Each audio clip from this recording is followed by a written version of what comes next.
За мацхан өрхөн үзэгчтэй үзэж байгаа цагийн мэндийг хүргэж байна. За манай сурвалж жилийн хамт олон маань өнөөдөр Ордос хотын отох шөнэ 10 сумны за оюун бэлгийн гэдэг одоо малчин айлд ирээд байна.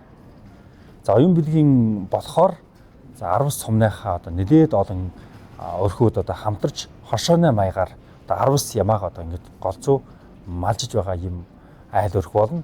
За тэгвэл манай хамтарсан сурвалж жилийн сэтгүүлчид бас энэ талаар одоо аль талаар нь илүү сонирхож байгаа бол хамтдаа ойлгоцгаая.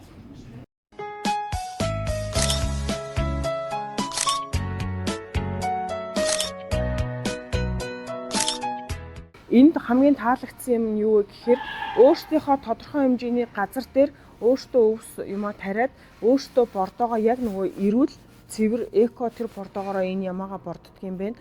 Тэгээд мэдээж эн чинь өөрөө амар тийм нөгөө чанар стандартын өндөр ноолоор өөртөө ингэж энэ ямаа гаргадаг юм байна. Махны чиглэлч гэсэн айгүй амттай сайн чанарын махтай гэж сонслоо. Тэгээд энэ нөгөө нэг бүтээн байгуулалтууд тэр одоо нөгөө бордоо хийж байгаа энэ тоног төхөөрөмж гэх мэт одоо энэ ингээд ямааны эд тэжээлийн хүртэл тэр машинаар ингээд автоматар хийдэг гэд тэгж байгаа байхгүй. Тэгэхээр тэр мөр нь бол айгүй их таалагдлаа.